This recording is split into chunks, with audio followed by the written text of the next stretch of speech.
Welcome to this edition of Hebrew Nation News on YouTube. Every week, the world seems to be descending deeper and faster into end-time events. Listen in as Bonnie Harvey covers the news highlights of the week for a quick overview. Remember, we know not the day nor the hour, but we do know the season. Reporting to you live on YouTube is this week's report, Countdown to the Second Coming.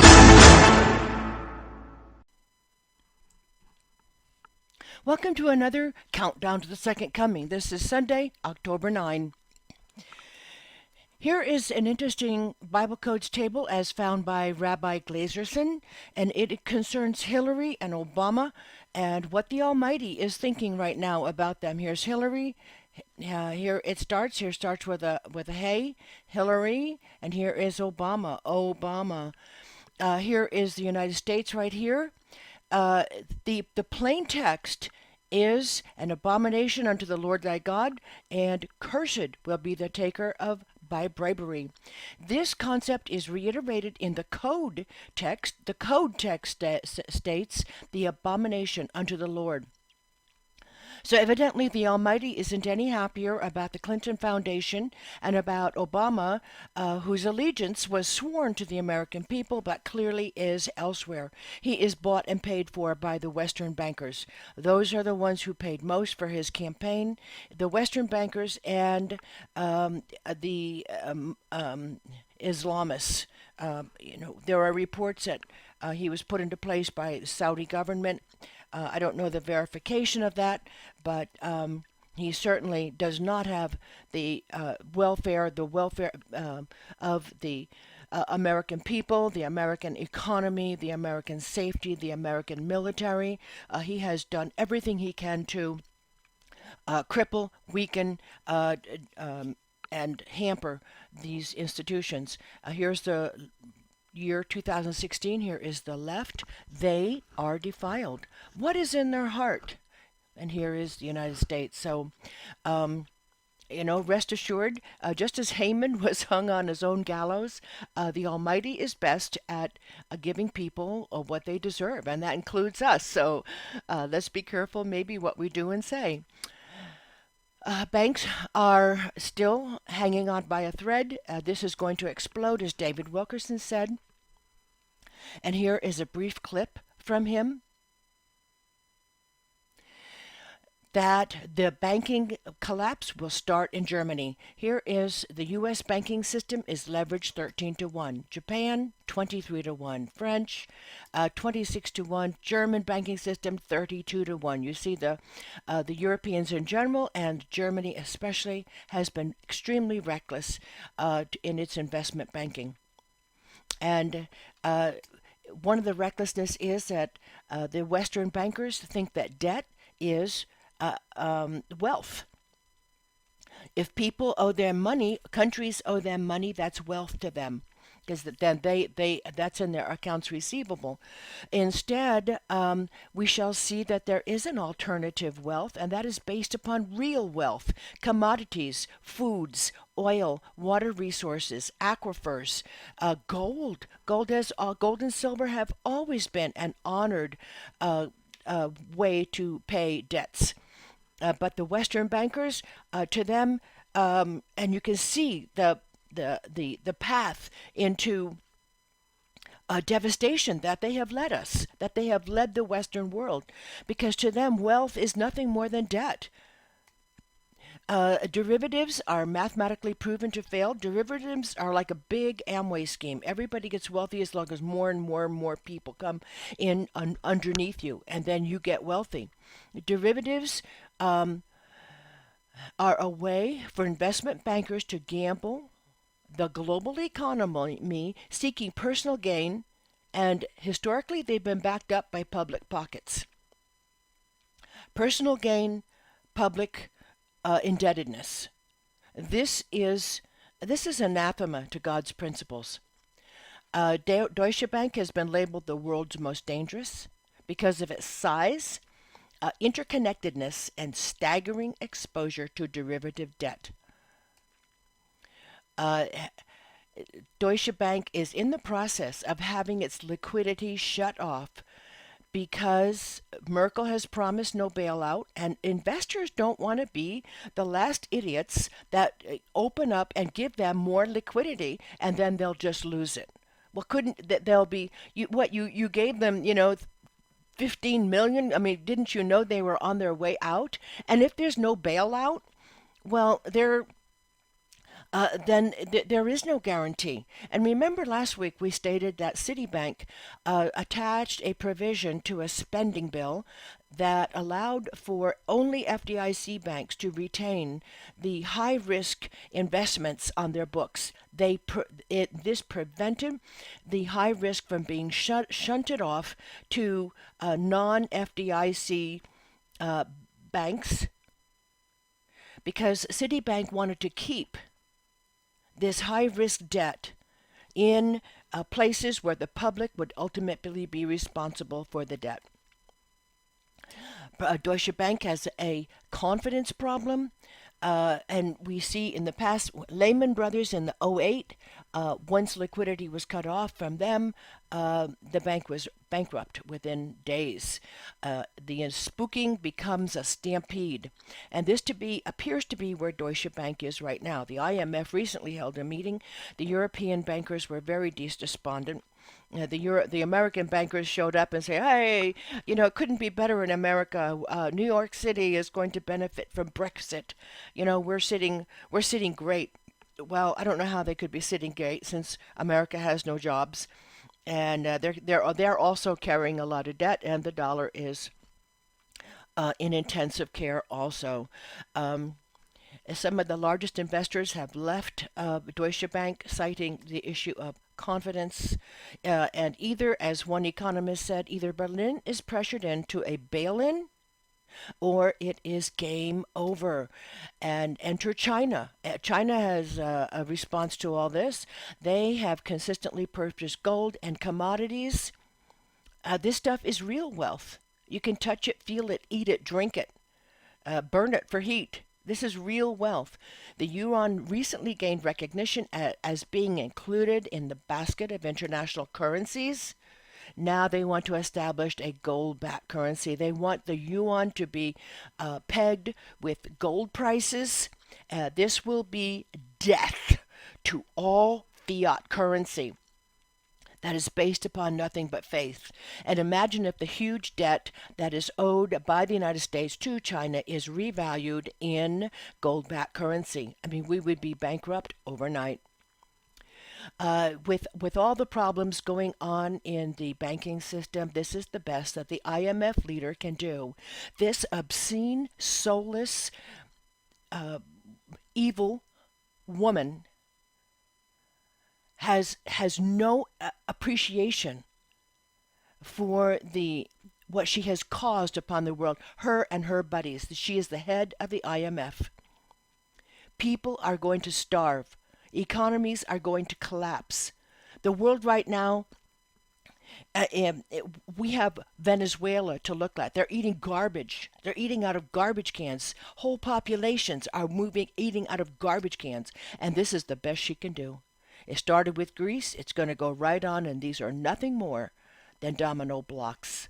This is how the Western banker leaders view what they have done and view us. Assange shut down. Dave Hodges received a call from an insider. Ecuador was threatened with assassinations or being cut off from the Bank of International Settlements. Bank of International Settlements is how nations get paid. If you want to pay for a and remember, Ecuador, Venezuela. These are. They have exports. How are they going to get paid for their exports if the Bank of International Settlements holds their exports, holds their money for funding? This would virtually bankrupt the country immediately. That's how big the globalist machine is in hiding Assange's words against a globalist candidate, which is Hillary Clinton. The globalists want her very badly.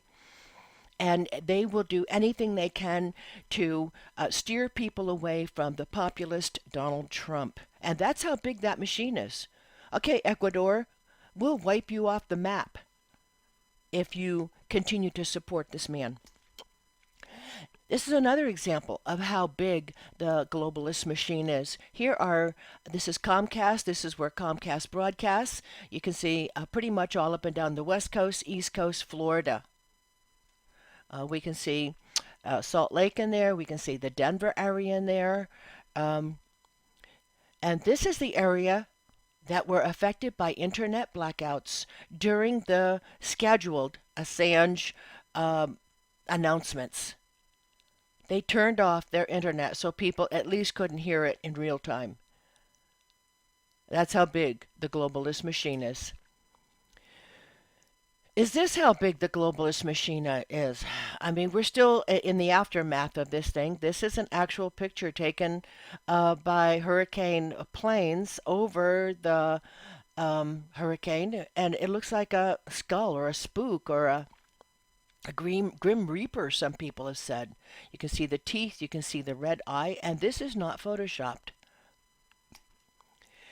Some people are asking, is this set up by the globalist machine? And it was clearly, I mean, there are reports of airline pilots. This thing was artificially manipulated. Yes, they can do that. Look at the patents on weather manipulation. It was driven, it followed an unnatural path. And was it designed to take out a largely Republican area of voters? People who don't have food, money, homes, they're in emergency shelters, or they have fled to relatives further afield to wait out the storm. They were evacuated and fled someplace of safety. Do they vote? Do these people register to vote? No, they're too busy just staying alive. And we can see Florida here. It's yellow. That means it's a toss-up state. It is the biggest toss-up state with the most electoral votes, 29 votes. Did the powers that be want to knock out registration, knock out voters, knock out these people to minimize or ignore the Florida vote, to decimate the Florida vote? And also look at these areas. This is likely Republican, safe Republican, leans Republican. This is Republican area. Was this an attack once more on Southeast America, which is largely a Republican? And remember, this is the Gulf of Mexico. Remember that attack on the floor of the Gulf when they drilled through granite to release abiotic oil, and they sprayed, and they are spraying even to this day, a very toxic substance called Corexit. Corexit has been picked up in the air here, and Corexit is being detected in the soils as far north as Tennessee and Kentucky, and it is ruining their gardens. So this injury is not going away, and it is poisoning this whole area.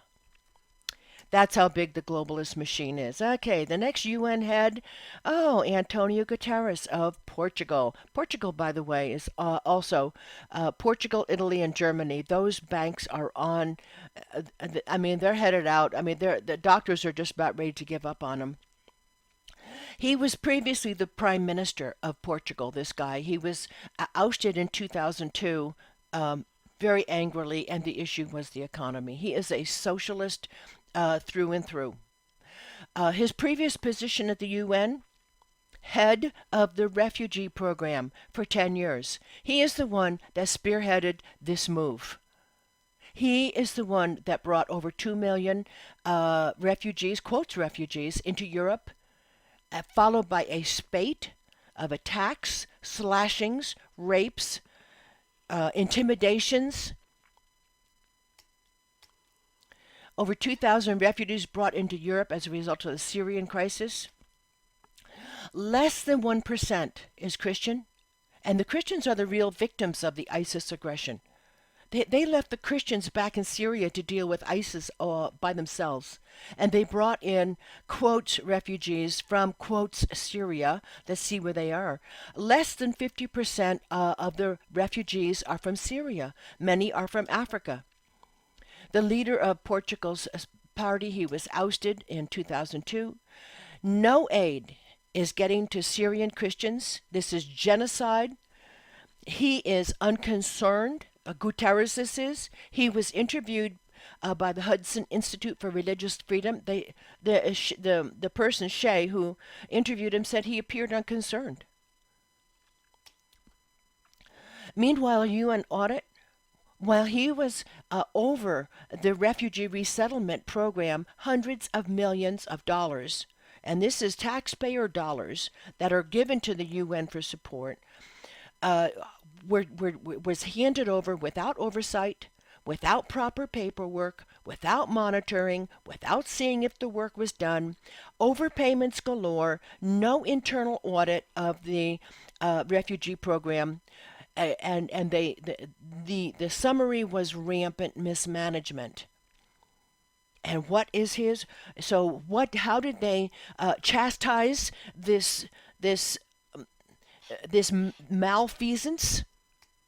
They said, "Attaboy! Now you can head the whole UN. You're the new Ban Ki-moon."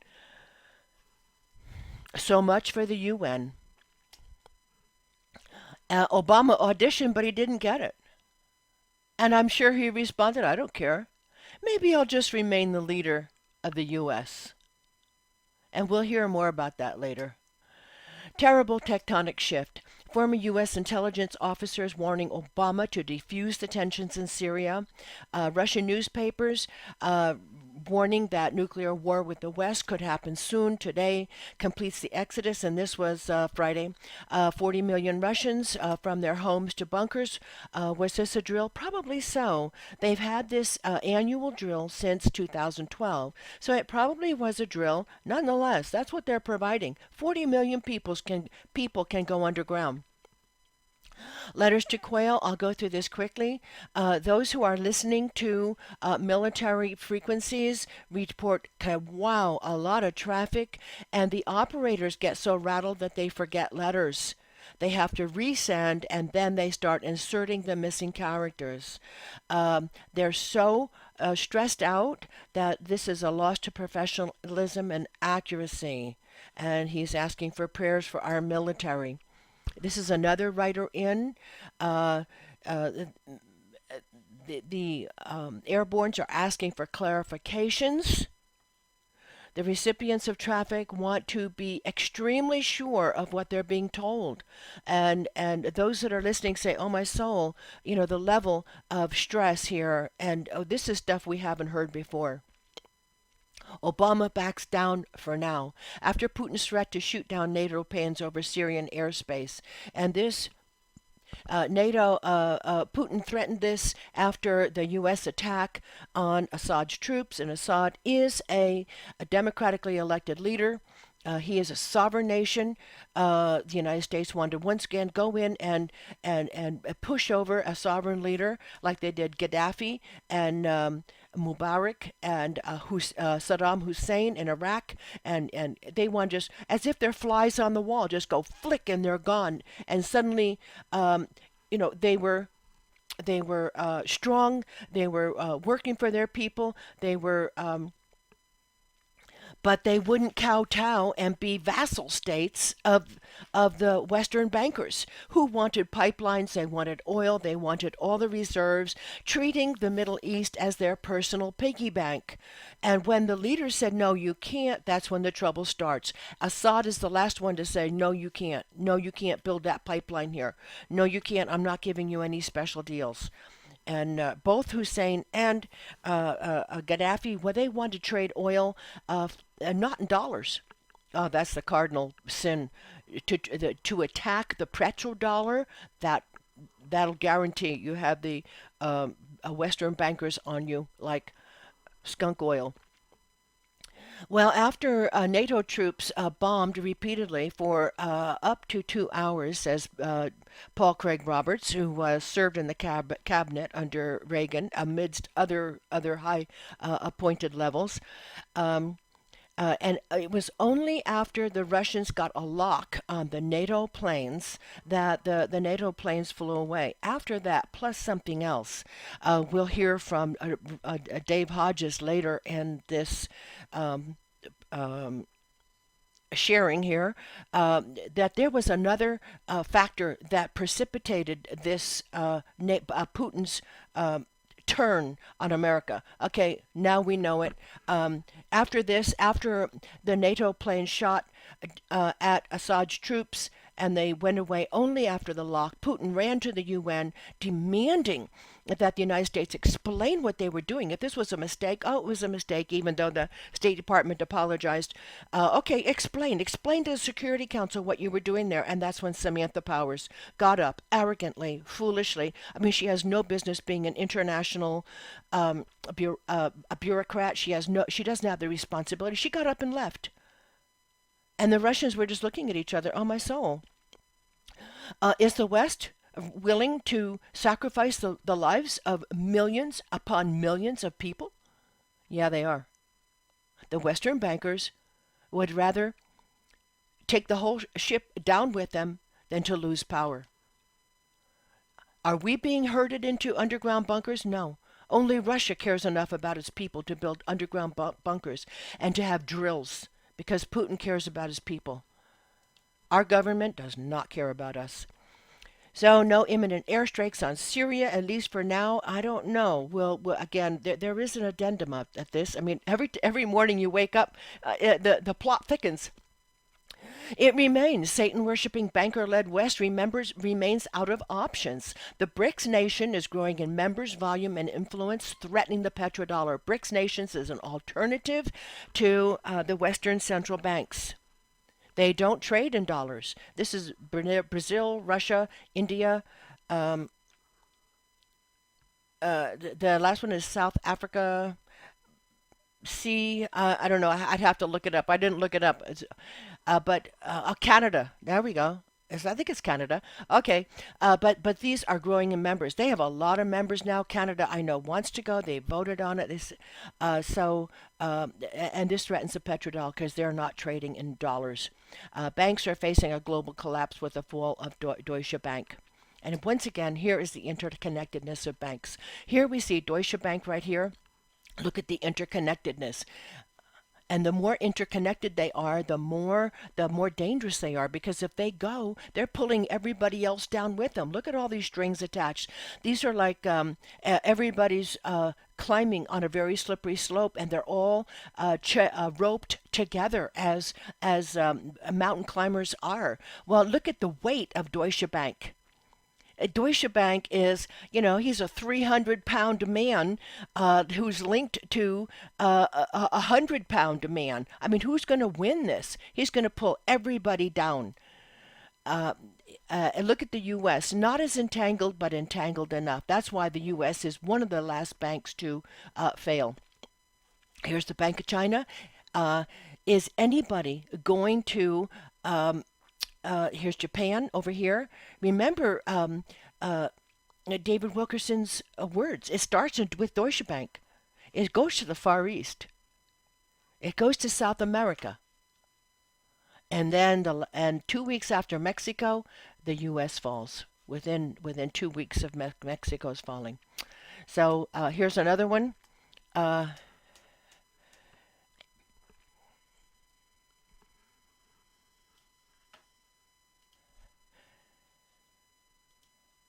Here is another one. We've seen this before. Deutsche Bank in the middle. See how entangled it is with everybody. Deutsche Bank cannot fail without taking everybody with it. This is a stack of dominoes. We're at endgame. The highly placed Russian official. We are at endgame. The U.S. Air Force is dropping fake bombs, some fake nukes. Some people say they're not fake. In Nevada. Weird Saturday at the UN. Russia, they propose measures to stop to say the bombing is okay, but the ceasefire, we want a ceasefire. That was vetoed. They just want a ceasefire. France, no military flights. They want to keep a ground fight, but no, but Russia can't bomb. Remember, NATO, Russia has already said that we're gonna bomb your planes. If they come over Assad's airspace, we're gonna bomb them. And they have a system now where they get multiple locks on planes. So if a plane is not locked on, there's no evading it because he's already been targeted by four different signals. It's almost like a 3D lock. And you can't get away. I mean, if you're locked on, that plane is going down. So France said, okay, no military flights, which means that Russia can't bomb anymore, but we can get on the ground. The U.S., France, and U.K. want no ceasefire, bombing okay. I mean, it was just crazy, crazy yesterday at the UN. Assad's bombing of Aleppo, that was the headquarters of NATO-led ISIS. Sorry, folks, we're on the wrong side of this war. The Western bankers are on the wrong side of the war. Everyone agrees it's a dangerous situation. Book of Mysteries. Jonathan Cahn has a new book out. It's recorded in the Talmud. It goes back and it's from the pens of the ancient writers of Israel about the time of Jesus, Yeshua, which testifies to the messiahship of Yeshua, of Jesus. They said the temple doors started opening by themselves before the destruction. So about this started happening 40 years before the destruction.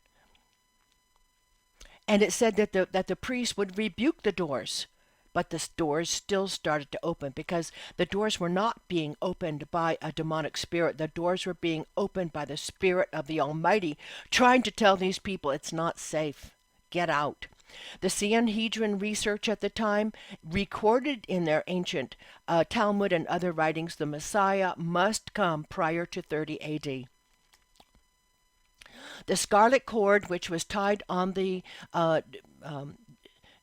front of the temple doors during Yom Kippur, they stopped turning white at about 30 AD. So indicating that your sins are still scarlet. There is no forgiveness. Do I forgive you? No, I don't. And you'd have to, study about the system at Yom Kippur. There were two goats and there was scarlet thread, and one of them turned white. Anyway, what does Obama know about Israel? He doesn't know much about Israel, but he knows this much, and that is on September 30, when he gave He gave words at the funeral of Shimon Peres. He knew that Jerusalem was not in Israel. This was the official press, and they crossed out Israel. Jerusalem, he knows. Jerusalem will be declared an international city. It will not be in Israel. It will be almost its own city-state, much like the Vatican. And it will probably be occupied by the Vatican. It will be occupied by the Antichrist. And he knows that.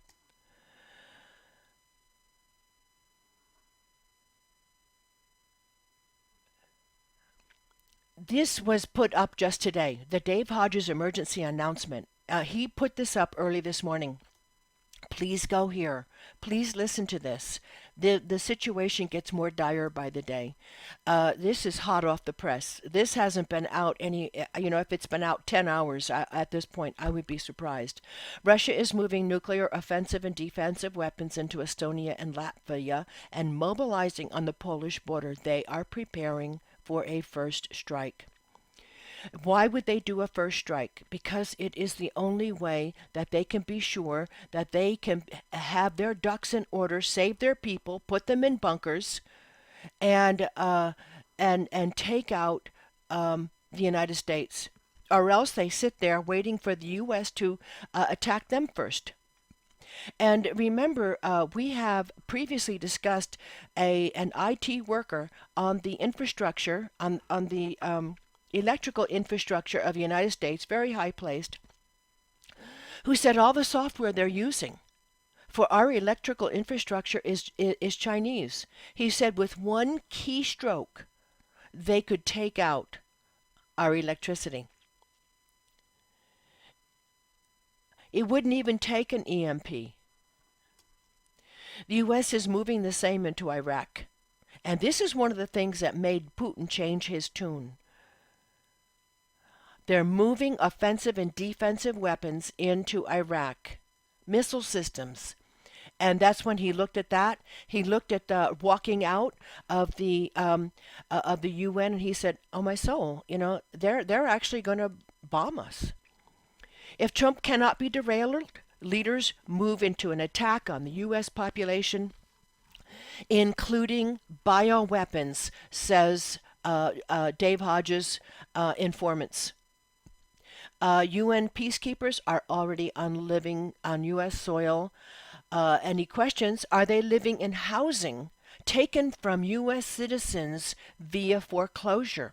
There are many, many homes in the United States that have been foreclosed upon, and they sit empty. Who will this be for? Will this be for more, quotes, refugees? Will it be for UN peacekeepers? Will it be for henchmen of the New World Order? They're being reserved for something. All right, that's it for this week. Please pray for everyone who loves Jesus, loves Yeshua, and I shall see you next week. In the meantime, have a blessed week.